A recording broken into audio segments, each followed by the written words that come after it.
Assalamualaikum warahmatullahi wabarakatuh. Bersama saya Ismail Bahnal yang saat ini sedang bersama dengan guru-guru pendamping P5 kegiatan SMP Negeri 1 Bondowoso yang berada di Pusat Informasi Megalitikum Kabupaten Bondowoso.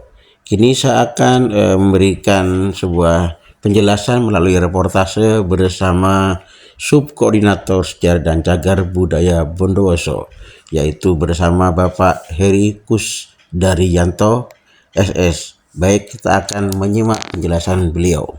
Selamat pagi, selamat datang di Pusat Informasi Megalitik Bondowoso. Kami Heri Kusdariyanto dari Dinas Pariwisata, Kebudayaan, Pemuda dan Olahraga Kabupaten Bondowoso. Kemudian kami ditugaskan, kami subkoordinator sejarah dan cagar budaya Kabupaten Bondowoso yang menangani seluruh cagar budaya yang ada di Kabupaten Bondowoso. Jadi saya jelaskan Pak Ismail bahwa Pusat Informasi Megalitik Bondowoso ini adalah heritage-nya cagar budaya yang ada di Kabupaten Bondowoso. Kemudian juga sebagai edukasi tempat pendidikan untuk belajar anak-anak terkait dengan cagar budaya Bondowoso dan informasi cagar budaya yang ada di Kabupaten Bondowoso, khususnya informasi tentang tinggalan megalitik yang ada di Kabupaten Bondowoso. Mungkin itu. Jadi Pak Ismail, monggo nanti kita jalan-jalan dulu di sekitaran gedung ini. Di gedung Pusat Informasi Megalitik Bondowoso ini berisi tentang tinggalan-tinggalan megalitik, ya, tinggalan-tinggalan megalitik atau temuan-temuan megalitik yang ada di, utamanya adalah di Kabupaten Bondowoso, khususnya di Kecamatan Grujukan yang kita temukan, ya. Jadi seperti ini adalah koleksi dari kami terkait dengan gerabah, ya, gerabah-gerabah yang ditemukan oleh masyarakat sekitar dan juga tugas dari kami. Koleksi-koleksi seperti ini kami simpan, ya, kami data agar anak didik kami, ya, agar pengunjung tahu pentingnya cagar budaya. Termasuk juga bagian di sini kita juga koleksi lumpal-lumpal batu mulai yang kecil sampai besar. Kemudian di sini Pak Ismail, di sini juga kita koleksi sebagian kecil bekal-bekal kubur yang digunakan oleh masyarakat pada tradisi megalit. Termasuk yang unik bagi kita juga menemukan patung, ya, di daerah Suco yang unik dan langka, karena berwajah dua. Jadi satu patung wajahnya dua, yang menghadap ke barat itu laki-laki, bisa dilihat adalah kelaminnya, ya, patungnya bentuknya sederhana. Kemudian yang di sebelah timur, nah, ini ada lubang, ya, di sisi selatan ini ada lubang, dugaan para ahli ini satu pasang. Jadi ini ada kayunya, kita belum menemukan pasangannya. Dan di sebelah timur ini adalah patung, ya, perempuan. Jadi patung perempuan bisa dilihat dari bentuk payudaranya. Ini juga yang unik bagi kita. Nah, itu unik.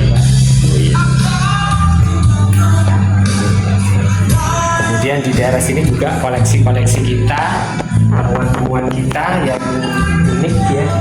Ini ada irisan yang besar, nanti kita bisa contohkan di sana. Di sana ada. Kalau yang ini adalah duplikat patung yang kita temukan pada tahun 1990-an, ya. Kita temukan dan disimpan di Museum Hutan Tular Surabaya. Jadi kalau adik-adik, kalau teman-teman ingin tahu aslinya patung ini, bisa berkunjung ke Museum Hutan Tular. Pintu masuk, noleh ke kiri itu ada patung megalit, ya, patung primitif. Itu patung yang ada di Bondowoso. Kemudian monggo kita jalan-jalan dulu.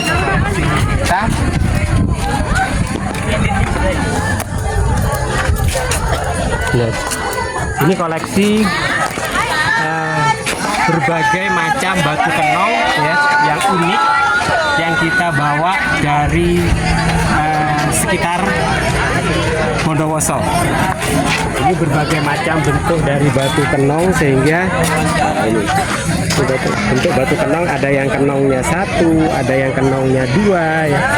Berbagai macam variasi temuan yang ada di Bondowoso, sehingga batu-batu ini sangat luar biasa untuk Kabupaten Bondowoso, karena di tempat lain ya, kecuali Jember sama Banyuwangi, Jember, Situbondo, yang paling dominan ada di sini. Di tempat lain tidak ada yang ini juga antara ahli bahwa batu-batu ini digunakan sebagai upah dari sebuah bangunan. Kemudian ada lagi yang sebagai lambang kesuburan. Ketika masyarakat dulu menanam atau bercocok tanam, mereka mendirikan, membuat ritual dan membangun batu kenong ini sebagai lambang kesuburan, agar hasil dari panen mereka banyak hasilnya. Kemudian ini ada sarkofagus ya, ini juga unik. Kalau di tempat lain sarkofagusnya besar, nanti seperti Bapak bisa lihat di sana itu, di sana itu sangat besar, tapi di sini kecil ya. Menurut beberapa pakar ini adalah sarkofagus untuk anak-anak. Jadi ini ditemukan di sebelah pabrik Supit ya. Kita bawa ke sini karena mempunyai nilai keunikan. Ini kecil, jadi termasuk juga tutupnya kita bawa ke sini. Yang memiliki Dulu ketika orang-orang yang menggunakan pengubah batu, jadi orang-orang tertentu saja. Karena kita menemukan di Pekauman ini mulai dari batu-batu besar, kemudian ada juga batu-batu yang sampai sangat sederhana, hanya dari lempeng batu.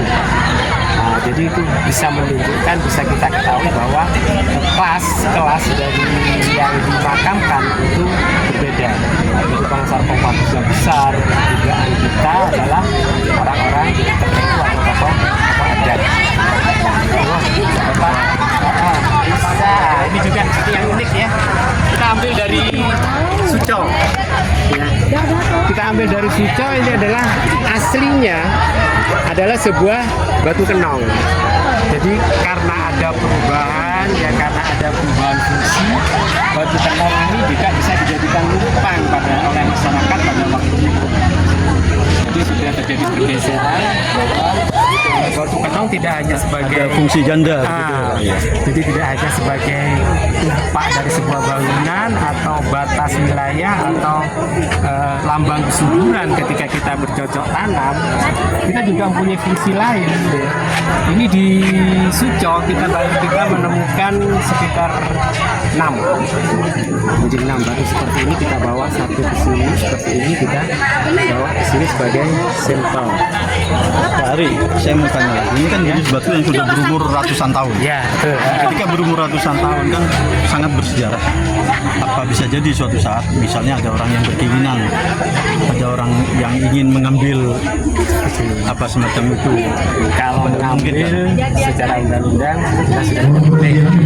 Diberikan kepada siswa-siswi juga negeri 1 Bondowoso jagat budaya. bahwa waktu observasi Jagat budaya nomor 5 tahun 2011, kurang 30 menit lagi. nomor 10, nomor 11 tahun 2010. Sekali lagi waktu observasi Setiap mengambil itu pasti ada tinggal 30 menit lagi. Dan mengingatkan juga untuk sampah silakan dibuang di tempat sampah. jagat budaya. Panitia sudah menyiapkan kresek berwarna kuning, itu adalah tempat sampah. Ya, ini adalah koleksi dari Pusat Informasi Megalitik. Ya, koleksi kita di PIM. Memang masyarakat menyebutnya adalah cuma batu biasa. Jadi banyak batu-batu seperti ini ya, banyak ditemukan di tempat lain dan dimanapun. Cuma kita harus pilah lagi mana yang pernah digunakan oleh masyarakat zaman tradisi megali, yang masih kepercayaan kepada nenek moyang. Batu-batu ini yang kita bawa, di bawahnya itu ada yang namanya alat-alat upacara. Jadi kita tidak sembarangan mengambil batu, oh ini disebutkan menhir ya.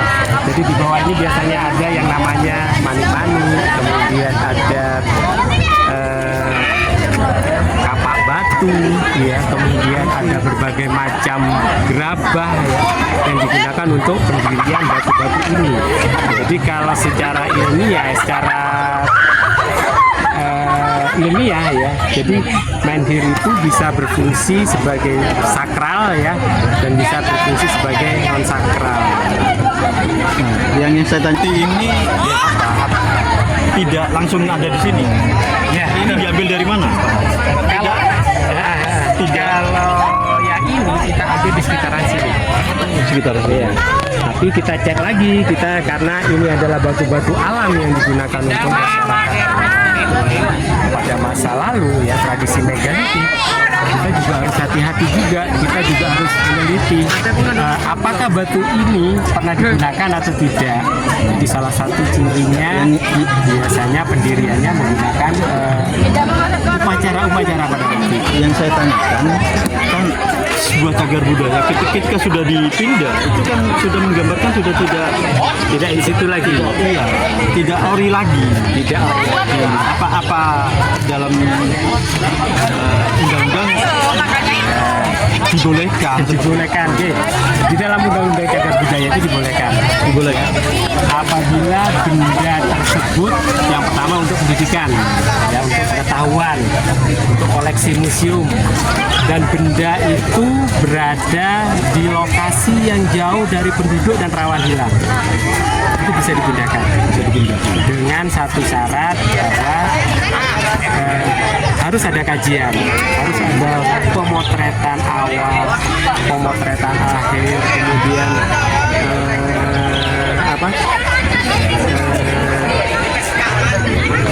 asalnya dari mana, pokoknya semua harus dikaji dulu ya, bahkan harus ada berita acaranya. Kalau kemudian kita tidak dipindahkan atau satu hari pasti boleh, mahal harganya. iya itu boleh, kita boleh membawa benda cagar budaya dengan harus ada kajian dan berita acara. Ya, ini kita ambil dari Kecamatan Rogosari. Ini adalah koleksi kita berupa batu dakon. Jadi di Bondowoso itu macam-macam batu dakonnya. Ada yang bundarannya besar, kemudian ada batu dakon yang sebagai pola hias di sarkofagus. Di Pejaten juga ada. Ini ambil dari Rogo, kemudian kita bawa ke sini karena ini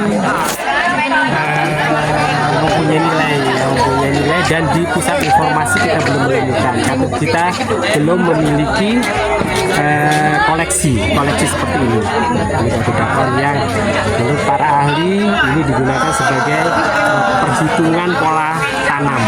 Jadi kita tahu bahwa Kapan menanam? masyarakat di Bondowoso, tradisi megalitik itu tidak lepas dari yang namanya ritual dan perhitungan tentang atau tata cara bercocok tanam. Lihat seperti sarkofagus. Nah, betul. Ya. Ini khusus untuk anak dewasa atau Oke. ada usia tertentu? Kalau sarkofagus ya secara ilmiah itu sebenarnya sarkofagus itu adalah wadah penguburan batu yang ada wadahnya, ada tutupnya. Ya, seperti ada wadahnya dan ada tutupnya. Itu kita kategorikan sebagai sarkofagus. Kalau model seperti ini Bapak lihat tidak ada pintunya, ya. Tidak ada pintunya, pintu masuknya untuk meletakkan mayat.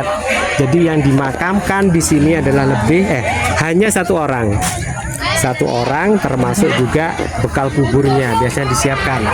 Karena orang dulu percaya ya pada tradisi megalitik itu bahkan berkembang sampai Hindu juga, bahkan sampai Islam pun mereka percaya bahwa ketika menuju Tuhan ya, ketika rohnya menuju Tuhan, bekal yang dibawa itu harus bawa bekal.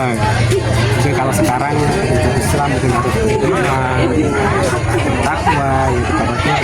Kalau zaman dulu yang dibawa itu adalah peralatan sehari-hari seperti makanan, kemudian senjata, ya, kemudian hewan peliharaan juga seperti itu, kemudian tombak, keris itu dibawa juga agar dalam menuju ke Tuhan, ya terutama ke puncak Gunung Andiang, Argopuro, mereka selamat dari gangguan jin atau setan. Nah, ini.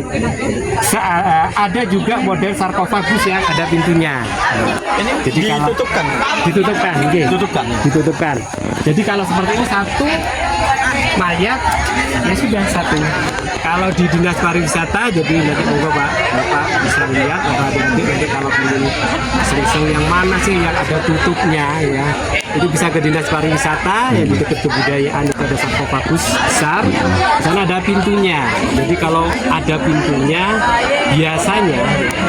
biasanya mayat yang dimakamkan itu lebih dari satu. Jadi kalau numpang sama kalau lesung itu dalam,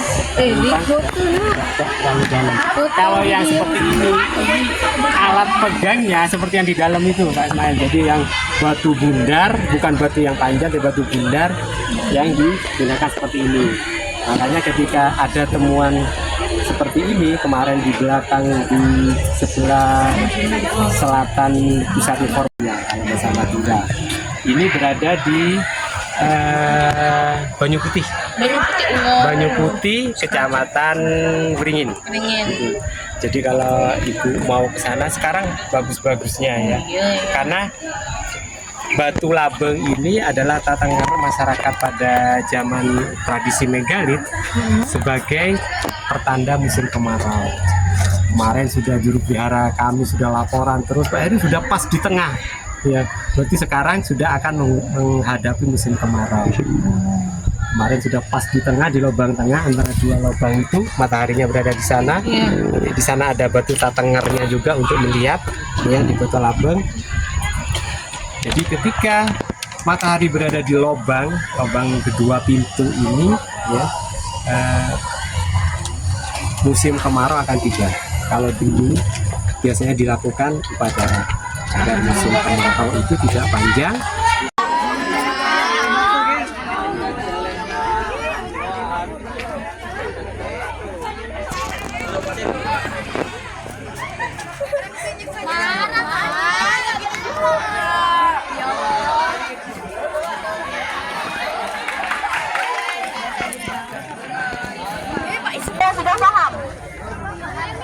Sudah paham semua? Di situ berapa di belakangnya adik-adik? Itu digunakan untuk apa biasanya? Lagi. Apa lagi? Uji. Ya, untuk menaruh jenazah sama sesaji di atasnya sesajen. Terus dolmen itu biasanya di bawahnya sebagai penyangga dan juga ada batu besar di atasnya sebagai mejanya. Di dolmen itu biasanya ada 3 sampai 4 jenazah. Ya, berarti ada 3 sampai 4 jenazah di bawahnya. Dan dolmen itu biasanya juga ditemukan bekal kubur. Bekal kubur itu digunakan untuk bekal menuju ke kehidupan selanjutnya, ya. Jadi bahasa kasarnya amal, ya, sambung untuk menuju akhirat kayak gitu. Terus dolmen ini biasanya ditemukan kayak mani-mani, juga kayak gerabah, itu biasanya bekal kuburnya. Paham? Paham. Terus di dolmen ini tidak semua masyarakat terdahulu digunakan penguburan seperti ini. Hanya orang-orang tertentu, kayak misalnya kepala suku, kepala adat,